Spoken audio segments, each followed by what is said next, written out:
தூய பவுல் கொரிந்தியருக்கு எழுதிய முதல் திருமுகத்திலிருந்து வாசகம். அதிகாரம் 11, இறை வார்த்தைகள் 23 முதல் 26 முடிய. ஆண்டவரிடமிருந்து நான் எதை பெற்றுக்கொண்டேனோ அதையே உங்களிடம் ஒப்படைக்கிறேன். அதாவது, ஆண்டவராகி இயேசு காட்டி கொடுக்கப்பட்ட அந்த இரவில் அப்பத்தை எடுத்து கடவுளுக்கு நன்றி செலுத்தி அதை பிட்டு, இது உங்களுக்கான என் உடல், இதை என் நினைவாக செய்யுங்கள் என்றார். அப்படியே உணவு அருந்திய பின் கிண்ணத்தையும் எடுத்து, இந்த கிண்ணம் என் இரத்தத்தால் நிலைப்படுத்தப்படும் புதிய உடன்படிக்கை, நீங்கள் இதிலிருந்து பருகும் போதெல்லாம் என் நினைவாக இவ்வாறு செய்யுங்கள் என்றார். ஆதலால் நீங்கள் இந்த அப்பத்தை உண்டு கிண்ணத்தில் பருகும் போதெல்லாம் ஆண்டவருடைய சாவை அவர் வரும் வரை அறிவிக்கிறீர்கள். இது ஆண்டவர் வழங்கும் அருள்வாக்கு.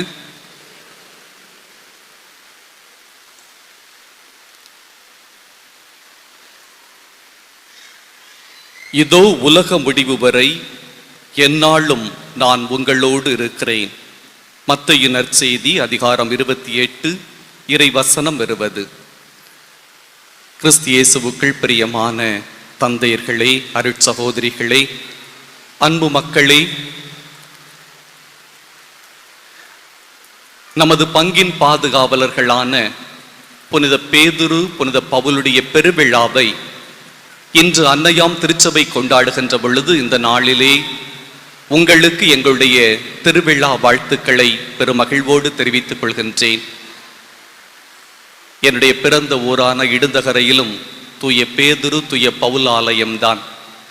இன்னைக்கு அங்கு போகாத ஒரு மனக்குறையை இந்த ஆலயத்திற்கு வந்து கடவுள் எனக்கு ஒரு வாய்ப்பை கொடுத்திருக்கிறார் என்று கடவுளுக்கு நான் நன்றி செலுத்துகிறேன். அதே போல இந்த அற்புத அரசருடைய திருத்தலத்திலே உங்களோடு இந்த இறைவார்த்தையை பகிர்ந்து கொள்வதிலே மிகுந்த மகிழ்ச்சி அடைகிறேன். ஏறக்குறைய 6 ஆண்டுகளுக்கு பிறகு இந்த நற்கருணை பவனியிலே இந்த நாளிலே உங்களோடு கலந்து கொண்டிருக்கிறேன். அதற்காக நான் ஆண்டவருக்கு நன்றி செலுத்துகிறேன். இந்த ஆலந்தலை மண்ணுக்கு வரும்போதெல்லாம் என் இல்லம் ஜபத்தின் இல்லம் என்பதைத்தான் நான் நினைவு கூறுகிறேன். இந்த பங்கிலே பணியாற்றிய பொழுது என்னை பார்த்து நீங்கள் நம்பிக்கையில் வளர்ந்தீர்களோ இல்லையோ எனக்கு தெரியாது. ஆனால் உங்கள் நம்பிக்கையை பார்த்து நான் பல தடவை வியந்திருக்கிறேன், வளர்ந்திருக்கிறேன். இரவு 8:30 மணிக்கு வந்தாலும் 2 பேர் ஜெபம் செய்து கொண்டிருப்பார்கள். காலை 11 மணிக்கு வந்தாலும் 2 பேர் ஜெபம் செய்து கொண்டிருப்பார்கள். எனவே அந்த ஜெபத்தின் வல்லமையை நான் இந்த இடத்திலே பல தடவை உணர்ந்திருக்கிறேன். என்னுடைய நம்பிக்கையிலே நான் உறுதிப்பட்டிருக்கிறேன். அந்த ஜெபத்தின் வல்லமை, உங்களுடைய நம்பிக்கை இன்றளவும் குறையாமல் இருக்கிறது. தொடர்ந்து அந்த நம்பிக்கையினால் நீங்கள் வாழ்க்கையிலே எல்லா வளமும் அருள் வளமும் பெற்று மகிழ வேண்டும் என்று இத்திருப்பிடத்திலிருந்து உங்களை நான் வாழ்த்துகின்றேன். உங்களுக்காக நான் ஜெபிக்கின்றேன். அன்புக்குரிய சகோதர சகோதரிகளே, தூய ஜான் மரிய வியானி ஆர்ஸ் நகர பங்கு தந்தையாக இருந்த பொழுது அவர் தன்னுடைய ஒப்புரவு அருட்சாதன பாவ சங்கீர்த்தன தொட்டியிலே அமர்ந்திருப்பார். ஒவ்வொரு நாளும் அவர் பார்க்கின்ற பொழுது ஒரு ஏழை விவசாயி கோவிலுக்கு வருவான். அவனுடைய வாயிலிருந்து எந்த ஜபமும் சொல்லப்படாது. சிறிது நேரம் அந்த ஆலயத்திலே அமர்ந்து விட்டு வேலைக்கு சென்று விடுவான். மாலை வேளையானதும் மீண்டும் அவன் கோவிலுக்கு வருவான். சிறிது நேரம் அந்த இயேசுவின் சுரூபத்தையே உற்று பார்த்து கொண்டிருப்பான். வீட்டுக்கு சென்று விடுவான். ஒரு நாள் ஜான் மரிய வியானி அவனை கூப்பிட்டு கேட்கிறார், நீ வாயை திறந்து எந்த ஜபமும் சொல்வதில்லையே, நீ காலையிலும் இந்த கோவிலுக்கு வருகிறாய், மாலையிலும் கோவிலுக்கு வருகிறாய், அப்படி என்னதான் நீ செய்கிறாய் என்று கேட்ட பொழுது அவன் சொன்னானாம், நான் கடவுளை பார்க்கிறேன், கடவுள் என்னை பார்க்கிறார், அதுதான் என்னுடைய ஜெபம் என்று சொன்னானாம். அன்புக்குரியவர்களே, இந்த நற்கருணை தான் கிறிஸ்தவ வாழ்வின் மையம் என்று இரண்டாம் வத்திக்கான் சங்கம் திருவெளிப்பாடு எண் 11 சொல்கிறது. இந்த நற்கருணையைத்தான் நாம் ஒவ்வொரு நாளும் திருப்பலியாக கொண்டாடுகிறோம். இந்த நற்கருணை ஆண்டவரை சுற்றித்தான் நம்முடைய வழிபாடுகள் அமைகின்றன. இந்த நற்கருணை ஆண்டவரை தான் இன்று நம்முடைய வீதிகளுக்கும் இல்லங்களுக்கும் அழைத்து சென்று இங்கே வந்து நாம் ஆண்டவருடைய பாதத்திலே அமர்ந்திருக்கின்றோம். மேக்சிமிலியன் மரிய கோல்பே என்கிற புனிதர் சொல்லுவார், இன்றளவும் இறைவன் உயிரோடு இருக்கிறார் என்பதற்கு மிகச்சிறந்த சான்று என்பது நற்கருணை மட்டுமே என்று சொல்கிறார். இன்றளவும் இறைவன் நம்மோடு இருக்கிறார் என்பதற்கான மிகச்சிறந்த சான்று என்பது நற்கருணை மட்டுமே என்று அவர் சொல்லுகிறார். அன்புக்குரியவர்களே, ஏன் இந்த நற்கருணையை நாம் பவனியாக எடுத்து செல்ல வேண்டும்? திரு அவை சட்டம் 944வது எண் சொல்கிறது. திரு அவை தந்தையர்கள் நமக்கு சொல்கிறார்கள், வாய்ப்பு கிடைக்கும் போது நற்கருணையை நாம் பவனியாக எடுத்து செல்ல வேண்டும். இது பிற மக்களுக்கு மத்தியிலே நாம் எதை நம்புகிறோமோ அதற்கு நாம் சான்றளிப்பதற்கு பயன்படுகிறது என்று திருச்சபை சொல்கிறது. 11வது நூற்றாண்டு வரை இந்த நற்கருணை பவனி என்பது திருச்சபையிலே கிடையாது. எல்லோரும் திருப்பலிக்கு வருவார்கள், நற்கருணையை வணங்குவார்கள், இல்லங்களுக்கு செல்வார்கள். 11வது நூற்றாண்டிலே புனித பேசில் அவருடைய சபையை சார்ந்த ஒரு துறவி, பெருங்காரியுஸ் என்கிற ஒரு துறவி, ஒரு குருவானவர், அவர் திருப்பலி ஒப்பு கொடுக்கின்ற பொழுது அவருக்கு மனதிலே ஒரு சின்ன சந்தேகம். இது என் உடல், இது என்னுடைய ரத்தம் என்று இந்த திருப்பலியை நான் நிறைவேற்றுகிறேனே, உண்மையிலேயே இயேசு இதிலே உயிரோடு வருகிறாரா என்கிற சந்தேகம் அவருடைய மனதிலே எழுந்தது. அதற்கு பிறகு அதனுடைய உண்மை தன்மையை கண்டுகொண்டு அவர் திருப்பலியை நம்பினார், இயேசுவின் உடலை இரத்தத்தை நம்பினார். எனவே இதை தொடர்ந்து 1246ஆம் ஆண்டு திருத்தந்தையாக பொறுப்பேற்ற 4வது அர்பன் என்கிற திருத்தந்தை தான் திருச்சபையின் வரலாற்றிலே முதலாக கிறிஸ்துவின் திருவுடல் திருரத்த பெருவிழா என்பதை உலகம் முழுவதும் கொண்டாட வேண்டும் என்று அறிவிக்கை செய்தார். அருட்சகோதரி புனித ஜூலியானா என்பவர் நற்கருணை மீது அதிகமான பக்தி கொண்டிருந்தார். எனவே அவருடைய தூண்டுதலின் பேரில் 12ஆம் நூற்றாண்டில் முதலாக இந்த நற்கருணை பவனியை கத்தோலிக்க திருச்சபை அறிமுகப்படுத்தியது. அதற்கு பிறகு 15, 16வது நூற்றாண்டிலே பிற சபைகள், நம்மை விட்டு பிரிந்த சபைகள் அதிகமாக தலையெடுத்த பொழுது கத்தோலிக்க திருச்சபை தன்னுடைய விசுவாசத்தை மக்களுக்கு அறிவிக்கும் வகையிலே இந்த நற்கருணை பவனியை உலகெங்கும் மக்கள் செய்ய வேண்டும் என்று திருத்தந்தின் சங்கம் சொல்கிறது. அதைத் தொடர்ந்து 1965ஆம் ஆண்டு 2ஆம் வத்திக்கான் சங்கம் கூடிய பொழுது திருத்தந்தையர்கள் என்ன சொல்கிறார்கள்? மக்களுடைய வணக்கத்திற்காக இந்த நற்கருணை பவனி எப்பொழுதெல்லாம் வாய்ப்பு கிடைக்கிறதோ அப்போதெல்லாம் நடத்தப்பட வேண்டும் என்று திருச்சபை நமக்கு அறிவுறுத்துகிறது. அன்புக்குரியவர்களே, இந்த 2ஆம் வத்திக்கான் சங்கத்தை ஒட்டி யூக்கரிஸ்திக்கும் மிஸ்தேரியும் நற்கருணையின் மறைபொருள் என்று ஒரு சுற்றுமடலை திருச்சபை வெளியிட்டது. அதிலே திருத்தந்தையர்கள் என்ன சொல்லுகிறார்கள்? இயேசு இறை மக்கள் மத்தியிலே பிரசன்னமாகி இருக்கிறார், இயேசு இறை வார்த்தையிலே பிரசன்னமாகி இருக்கிறார், இயேசு இறை அடியார்கள் வடிவிலே பிரசன்னமாகி இருக்கிறார்.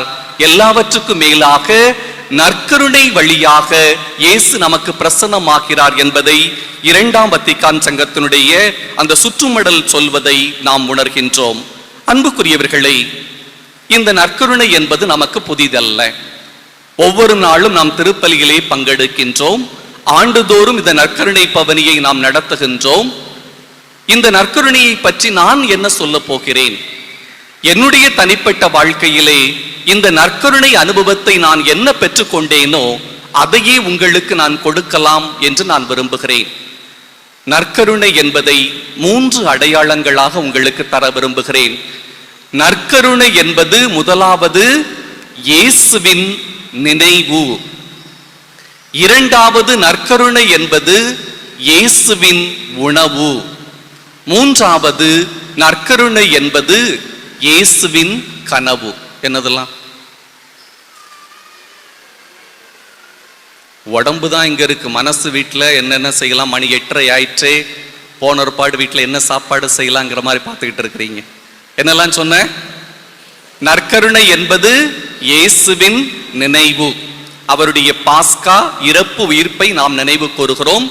இரண்டாவது, நற்கருணை என்பது இயேசு தருகின்ற உணவு. எனவேதான் புதுநன்மை எடுக்கின்ற பொழுது உணவாக அதை உட்கொள்கின்றோம். மூன்றாவது, நற்கருணை என்பது இயேசுவின் கனவு. அவர் மீண்டும் வருவரை ஒவ்வொரு நாளும் நாம் திருப்பலியை கொண்டாடி கொண்டிருக்கிறோம். இதுதான் மறையுறை. முடிஞ்சிச்சு, போலாமா? அதனுடைய விளக்கத்தை கொஞ்சம் சொல்லணும் இல்லையா? அன்புக்குரியவர்களே, சாலக்குடி போட்டா டிவைன் ரெட்ரீட் சென்டருக்கு நிறைய பேர் போயிருப்பீங்க. இந்த தடவை கூட மே மாசம் நிறைய பேர் போனீங்க இல்லையா? தமிழுக்கு போயிருப்பீங்க. ஆங்கிலத்து அந்த தியானம் நடத்துகின்ற அருட்தந்தை அகஸ்டின் வல்லூரான் என்று ஒரு தந்தை இருக்கிறார். அவர் தன்னுடைய நற்கருணை அனுபவத்தை இவ்வாறு பகிர்ந்து கொள்கிறார். அவர் சிறு பையனாக இருக்கின்ற பொழுது அவனுடைய அம்மா அவரை கூட்டிக் கொண்டு நற்கருணை ஆராதனைக்கு செல்கிறார்கள். அப்போ நற்கருணை ஜெபமாலை முடிந்து பிரார்த்தனை முடிந்து நற்கருணை ஆராதனை ஆரம்பிக்கின்றது. இவன் சிறு குழந்தை இல்லையா? அப்ப அம்மாட்ட கேட்கிறான், அம்மா அந்த நற்கருணையில யாரு இருக்கிறா? அப்ப அம்மா சொன்னாங்க, இயேசு இருக்கிறாரு. எங்கம்மா? வெறும் வெள்ள அப்பந்தானே தெரியுது, எங்க இயேசு இருக்கிறார்? நீங்க போய் சொல்றீங்க. ஆராதனை பாடல் முடிந்து மாண்புயர் கீதம் ஆரம்பித்தது. அப்பொழுதும் இவன் சிறுவன் மீண்டும் அம்மாவை கேட்கிறான், அம்மா அங்கே வெறும் வெள்ளை அப்பம் தானே இருக்கிறது, இயேசு இருக்கிறார் என்று நீங்கள் எப்படி சொல்கிறீர்கள் என்று கேட்டான். இவன் சிறுவன் ஒன்றுமே புரியவில்லை. அந்த எழுந்தேற்ற நேரம் வருகின்ற பொழுது குருவானவர் நற்கருணையை உயர்த்தி பிடிக்கின்றார். அப்பொழுது இந்த அகஸ்டின் வல்லூரான் என்கிற அந்த தந்தை தன்னுடைய சிறுவயது அனுபவத்தை சொல்கிறார். என்னுடைய தாயின் முகத்தையும் பார்க்கிறேன், அந்த நற்கருணையையும் நான் பார்க்கிறேன். என்னுடைய தாயின் முகம் அவ்வளவு பிரகாசமாக இருக்கிறது. அப்பொழுது நான் புரிந்து கொண்டேன், நற்கருணையில் இயேசு இருக்கிறாரா இல்லையா என்பது எனக்கு தெரியாது. ஆனால் அந்த நற்கருணையிலே ஏதோ இருக்கிறது. அதனால்தான் என்னுடைய தாய் இவ்வளவு பரவசமாக இருக்கிறாள் என்பதை நான் புரிந்து கொண்டேன் என்று அவருடைய அனுபவத்தை அவர் சொல்கிறார். அன்புக்குரியவர்களே, என்னுடைய வாழ்க்கையிலும் நான் சொல்லியிருப்பேன் நினைக்கிறேன். நான் குருவாக மாற வேண்டும் என்று படித்து கொண்டுதான் இருந்தேன். இடையில கொஞ்சம் பதட்டம், இனி குருமடத்துக்கு போக வேண்டாம் என்று முடிவெடுத்து வீட்டுக்கே வந்து விட்டேன். ஒரு வாரம் வீட்டிலேயே இருக்கிறேன். என்ன செய்யறதுன்னு தெரியல. குருவாக போக வேண்டும் என்று படிக்க போயாச்சு. இடையில படிக்க வேண்டாம் என்று வீட்டினுடைய கஷ்டத்தை நினைத்து நான் வந்து விட்டேன். அப்போ ஒரு வாரம் கழித்து எனது மனதுக்குள்ளே கொஞ்சம் சங்கடம். சிறு வயதிலிருந்து சாமியாராகன்னு ஆசைப்பட்டிருக்கிறேன். எங்க அம்மா தான் சொல்றாங்க, சின்ன வயசுல இருந்து 2ஆம் கிளாஸ் படிக்கும் போதே இந்த போர்வையை தூக்கி சுத்தி போட்டு சாமியார் மாதிரி பூச வைக்கிறது. நீதான குருமடத்துக்கு ஆசைப்பட்டு போன, நான் உங்கனே அனுப்பலையே அப்படின்னு சொல்றாங்க. என்ன செய்யணும் தெரியாம நேர மதியம் ஒரு 2-2:30 மணி இருக்கும். மதியம் சாப்பிட்டுட்டு எங்க கோவிலுக்கு போறேன், பங்கு ஆலயத்துக்கு. கண்ணீராக தாரை தாரையாக அழுது கொண்டிருக்கிறேன். என்ன செய்வது ஆண்டவரே என்று அழுது கொண்டிருக்கிறேன். அப்பொழுது எங்களுடைய பங்கு ஆலயத்திலே நடுநாயகமாக எல்லா ஊர்லையும் நற்கருணை பெட்டி இருக்கும் இல்லையா? அப்போ அந்த நற்கருணை நாதருடைய தோற்றத்தை தான் நான் உணர்ந்தேன். இதோ உலக முடிவு வரை எந்நாளும் நான் உன்னோடு இருப்பேன். உண்மையில் அந்த வார்த்தையை என்று பார்த்தேனோ அன்னையிலிருந்து இன்னைக்கு வர நல்ல ஒரு குருவாக பணியாற்ற வேண்டும். ஒரு நாளும் நான் எதை பற்றி சிந்தித்தது கிடையாது. இன்னைக்கு வரை என்னை வழிநடத்தி கொண்டிருப்பது இந்த நற்கருணை நாதர் தான். எனவேதான் இந்த நற்கருணை பவனிக்கு தந்தையவர்கள் அழைத்த பொழுது ரொம்ப சந்தோஷமாக இருந்தது. மற்ற நாட்களிலே நான் மறையுரை ஆற்றுவதை விட இந்த நாள் என்னுடைய வாழ்க்கையை தொட்ட ஒரு நற்கருணையை பற்றி நான் பேச வேண்டும், அதை உங்களோடு பகிர்ந்து கொள்ள வேண்டும் என்று சொல்லிய போது எனக்கு மிக மகிழ்ச்சியாக இருந்தது. அன்புக்குரியவர்களே, நற்கருணை என்பது இயேசுவின் நினைவு என்று சொன்னேன். கடவுள் நம்மோடு இருக்கிறாரா? இருக்கிறார். அவருடைய உடனிருப்பை நாம் நற்கருணை வழியாக நாம் உணர்கின்றோம். ஆனால் இன்றும் கூட மனிதர்கள் கடவுளை மலைகளிலும் காடுகளிலும் பாலைவனங்களிலும் தேடி அலைகிறார்கள். நாம் எந்த கடவுளை தேடி அலைகிறோமோ அந்த கடவுளே இயேசுவின் வடிவிலே நம்மை தேடி வந்தார். விடுதலை பயண புத்தகம் 3ஆம் அதிகாரம் 8ஆம் வசனத்திலே நாம் பார்க்கின்றோம், என் மக்களின் அழுகுரலை கேட்டேன், நான் இறங்கி வந்தேன். அந்த படைப்பின் கடவுள் யாவே கடவுள் மக்களின் அழுகுரலை கேட்டு இறங்கி வந்த கடவுளாக நாம் விவிலியத்திலே பார்க்கின்றோம். இந்த கடவுளை இஸ்ராயேல் மக்கள் உடன்படிக்கை பேழையாக செய்து அவர்கள் எங்கெல்லாம் சென்றார்களோ அந்த உடன்படிக்கை பேழையை தங்களோடு தூக்கி சென்றார்கள். யோசுவா புத்தகத்திலும் 1 அரசர்கள் புத்தகத்திலும் பார்க்கிறோம், இந்த உடன்படிக்கை பேழை அவர்களோடு இருக்கின்ற பொழுது அவர்கள் செல்லுகின்ற இடமெல்லாம் வெற்றியை பெற்றார்கள். எப்பொழுதெல்லாம் அந்த உடன்படிக்கை பேழை அவர்களிடம் இல்லையோ அப்பொழுது அவர்கள் தோல்வி கண்டார்கள். இந்த உடன்படிக்கை பேழையை சாலமோன் அரசன் ஒரு பேராலயம் கட்டிய பொழுது திருத்தூயகமாக அந்த ஆலயத்தின் மைய பகுதியிலே இந்த உடன்படிக்கை பேழையை அமைக்கின்றான். எனவேதான் நம்முடைய ஆலயங்களிலும் நற்கருணை என்பது திருத்தூயகமாக கற்ப கிரகமாக நம்முடைய ஆலயத்தின் மைய பகுதியிலே இன்றும் நாம் அமைக்கின்றோம். இந்த உடன்படிக்கை பேழையிலே கடவுள் வழிநடத்தினார் என்பதை உணர்ந்த இஸ்ராயேல் மக்கள் ஒரு காலகட்டத்திலே இந்த ஆலயம் இடித்து தரைமட்டமாக்கப்பட்டது. இந்த கடவுள் எங்கே போனார்? யோவான் நற்செய்தி 1ஆம் அதிகாரம் 14ஆம் வசனம் சொல்கிறது, வார்த்தை மனுவுருவானார், நம்மிடையே குடிகொண்டார். அந்த கடவுள் எங்கும் போகவில்லை, இயேசுவின் வடிவிலே நமக்காக இறங்கி வந்தார்.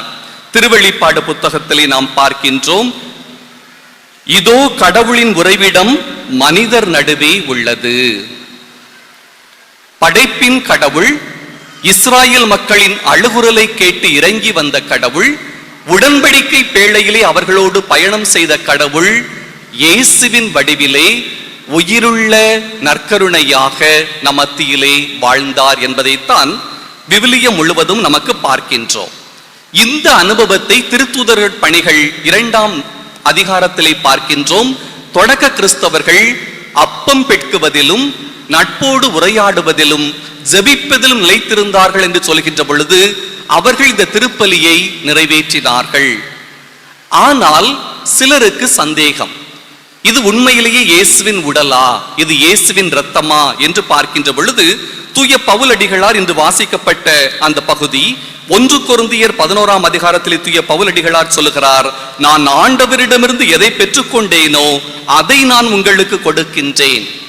யோவான் நற்செய்தியிலும் இப்படிப்பட்ட ஒரு தயக்கத்தை பார்க்கின்றோம். யோவான் நற்செய்தி 6ஆம் அதிகாரம் 56ஆம் வசனத்திலே பார்க்கின்றோம், எனது சதையை உண்டு எனது இரத்தத்தை நீங்கள் குடித்தால் நீங்கள் நிலை வாழ்வு பெறுவீர்கள்.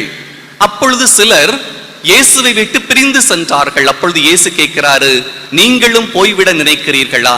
அப்பொழுது தூய பேதுரு சொல்லுவாரு, ஆண்டவரே, நாங்கள் யாரிடம் போவோம்? உயிருள்ள வார்த்தைகள் உம்மிடம் தானே உள்ளன என்று சொல்லுவார்.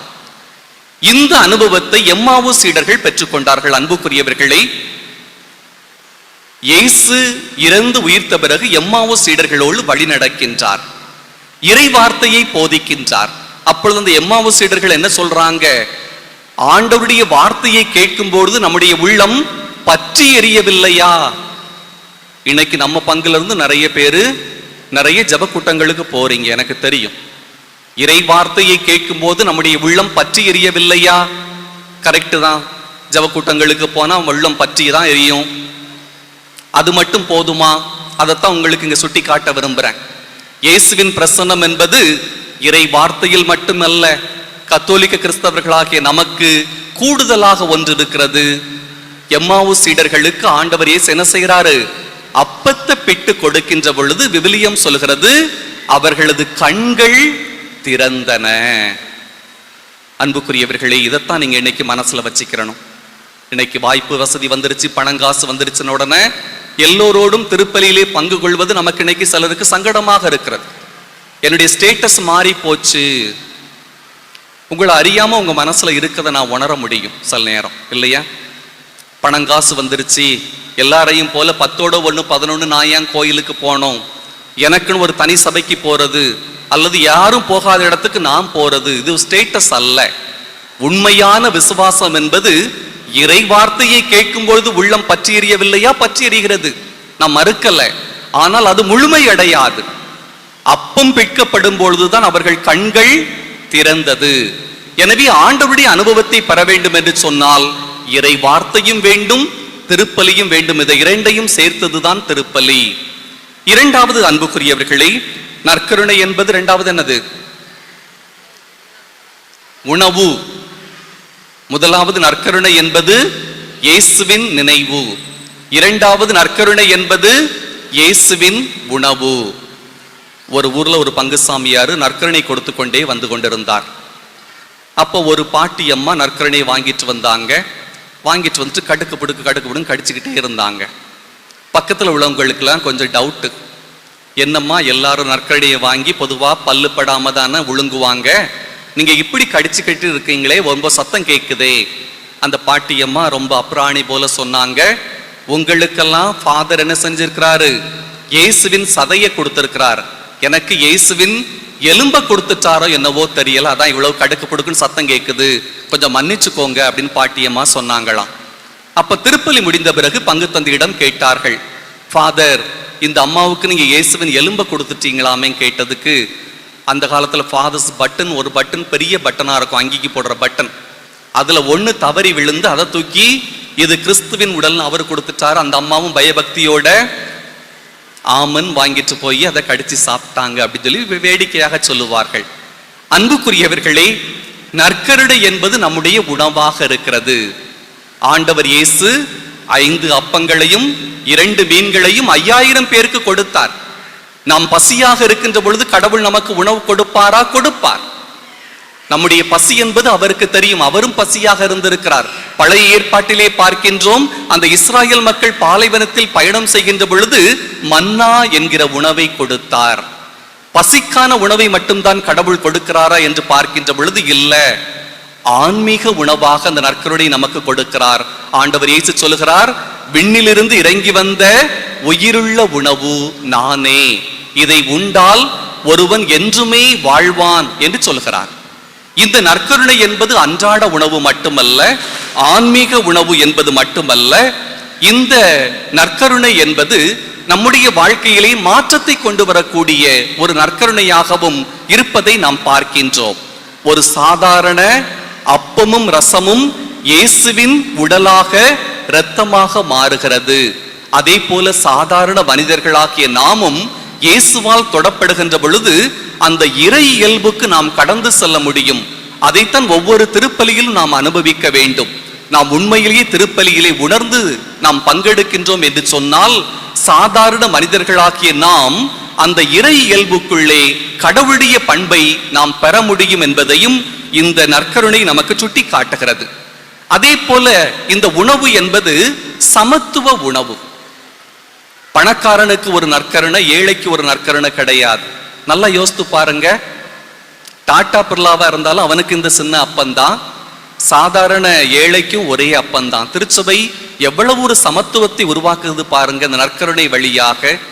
ஜப்பான் நாட்டுக்கு போனாலும் இந்த நற்கருணை தான், ஐரோப்பாவுக்கு போனாலும் இந்த நற்கருணை தான், ஆப்பிரிக்காவுக்கு போனாலும் இந்த சின்ன நற்கருணை தான். ஒரே நற்கருணையிலே, ஒரே விருந்திலே எல்லோரும் பங்கு கொள்கின்றோம், ஒரே தந்தையின் பிள்ளைகளாக இருக்கிறோம் என்கிற ஒரு சமத்துவத்தை ஏற்படுத்தக்கூடிய ஒரு உணவாகவும் நற்கருணை இருக்கிறது என்பதை மறந்துவிடக் கூடாது. இறுதியாக அன்புக்குரியவர்களே, நற்கருணை என்பது இயேசுவின் கனவு, நற்கருணை என்பது இயேசுவின் நினைவு, நற்கருணை என்பது இயேசுவின் உணவு, நற்கருணை என்பது இயேசுவின் கனவு. நற்கருணை என்பது திருப்பலியிலே கொண்டாடப்பட வேண்டிய ஒன்று மட்டுமல்ல, அது நம்முடைய வாழ்வாக்கப்பட வேண்டியது. ஆஸ்கர் ரொமேரோ என்கிற ஒரு ஆயர் இருந்தார். அவர் ஒரு நாள் திருப்பலியில் நற்கருணை கொடுத்துக்கிட்டே வாராரு. அப்போ ஒரு அம்மா அவர்கிட்ட கை நீட்டி 2வது தடவை நற்கருணை வாங்குறாங்க, அவர் கொடுக்கிறார். 3வது தடவையும் கையை நீட்டி நற்கருணை வாங்குறாங்க, அப்ப கொடுக்கிறார். இப்படி பல தடவை அந்த அம்மா என்ன செய்து மீண்டும் மீண்டும் நற்கருணையை பெற்றுக் கொள்கிறது. அப்ப திருப்பலி விடிந்த பிறகு அந்த ஆயர் அந்த அம்மாவை கூப்பிட்டு கேட்கிறாரு, நற்கருணை என்பது ஒரு தடவை தானமா வாங்கணும், நீங்க எத்தனை தடவை வாங்குறீங்களே சொன்னதுக்கு அந்த அம்மா சொன்னாங்க, நான் சாப்பிட்டு 3 நாள் ஆகுது, ரொம்ப பசியா இருக்கு, அதனால இந்த அப்பத்தை வாங்கி சாப்பிட்டேன் அப்படின்னு சொன்னாங்களாம். ஆஸ்கர் ரொமேரோ சொல்கிறார், அவர் ரொம்ப ஒரு பக்தியான ஒரு ஆயர்.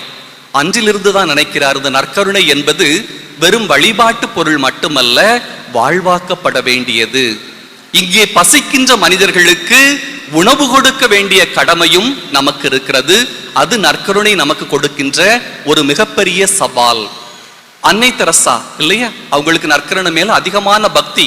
ஒரு தடவை ஒரு ரிப்போர்ட்டர் போய் கேட்கிறான், இந்த சக்தி எல்லாம் உங்களுக்கு எங்க இருந்து கிடைக்குது? நற்கருணை சிற்றாலயத்திற்கு கூட்டிட்டு போய் இங்க இருந்து தான் என்னுடைய சக்தி கிடைக்கிறது என்று சொன்ன அந்த அம்மா, ஒரு தடவை கல்கத்தாவிலே நல்ல மழை, 3-4 நாட்களாக நல்ல மழை, யாருக்கும் சாப்பாடு கிடையாது. இப்ப அந்த அன்னை தெரசா என்ன செய்யறாங்க, தன்னுடைய கான்வென்ட்ல இருந்து ஒரு 1 கிலோ அரிசியை எடுத்து பக்கத்துல இருக்கிற அந்த சேரியில இருக்க மக்களுக்காக ஒரு வீட்டுல கொண்டு கொடுக்கறாங்க. 1 கிலோ அரிசி ஒரு வீட்டுக்கு அந்த அம்மா கொடுத்துட்டு போறாங்க. கொஞ்ச நேரம் கழிச்சு திருப்பி அந்த வீட்டுக்கு வந்து அந்த வீட்டுல 1/4 கிலோ அரிசி மட்டும்தான் சோறாக பொங்குகிறது. அப்ப அந்த அம்மாட்ட அன்னை தெரசா கேட்கிறாங்க, மீதி அரிசி எங்க, நாளைக்கு வச்சிருக்கீங்களா? அப்ப அந்த அம்மா சொன்னாங்க, என்ன போல எங்க பக்கத்து வீட்டுல உள்ளவங்களும் பசியா இருக்கிறாங்க. நான் ஒரு 1/4 கிலோ அரிசி பொங்கி நான் என்னுடைய பசியை தீர்த்துக்குவேன். அதே போல எங்க பக்கத்து வீட்டுல உள்ளவங்களுக்கும் நான் இதை என்ன செய்யறேன், பகிர்ந்து கொடுக்கிறேன். அப்படி சொன்ன போது அன்னை தெரசா சொன்னாங்க, என்னை எல்லோரும் புனிதர்கள் என்று சொல்கிறார்கள், உண்மையிலேயே புனித என்பது நீதான் அம்மா என்று அந்த அம்மாவை அன்னை தெரசா வணங்கினார்களாம். அன்புக்குரியவர்களே, நற்கருணை நமக்கு கொடுக்கின்ற சவால் அதுதான். ஆண்டவர் இயேசுவின் கனவு பசியற்ற ஒரு உலகம் உண்டாக வேண்டும்.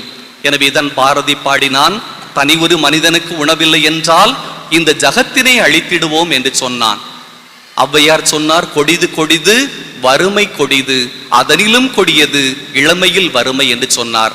அன்புக்குரியவர்களே, இன்று கடவுள் நம்மை பல விதங்களிலே ஆசிர்வதித்திருக்கிறார். இன்று அடைக்கலாபுரத்துக்கு போய் உதவி செய்றீங்க, அதே போல இன்னும் நம்முடைய அறப்பணிகளும் பெருக வேண்டும். இந்த வழிபாட்டை நாம் வாழ்வாக்க வேண்டும். திரு அவை தந்தையர்கள் சொல்கிறார்கள், நாம் நற்கருணை மனிதர்களாக மாற வேண்டும். நற்கருணையை வழிபடுவதோடு மட்டுமல்ல, அதை வாழ்வாக்குகின்றவர்களாக, நம்மிடம் இருப்பதை பிறரோடு பகிர்ந்து கொள்ள நாம் முன்வருகின்ற பொழுது அதுதான் உண்மையான நற்கருணை வழிபாடாக அமையும். அன்புக்குரியவர்களை, கடைசியாக இந்த நற்கருணை பவனிக்காக பல நாட்கள் நான் என்னுடைய மறையுரையை தயாரித்து கொண்டே இருந்தேன். என்னுடைய மனதிலே ஒரே ஒரு மாற்றம் மட்டும் வந்தது. மேக்சிமிலியன் மரிய கோல்பே என்கிற புனிதர் சொல்கிறார், ஒரு நண்பரோடு பேசுவது போல நாம் நற்கருணை நாதரிடம் பேச வேண்டும். காலையில குட் மார்னிங், மதியம் ஒரு குட் ஆஃப்டர்நூன், ராத்திரி ஒரு குட் நைட். நம்ம பிள்ளைங்களோட நம்ம சொல்றோம் இல்லையா, நம்முடைய ஃப்ரெண்ட்ஸோட சொல்றோம். அதே போல நற்கருணையை நாம் சந்திக்க வேண்டும். நான் நினைச்சேன், மணப்பாடுல பொறுப்படுத்திருக்கிறேன், பங்களாவுக்கும் கோயிலுக்கும் ரொம்ப தூரமெல்லாம் கிடையாது.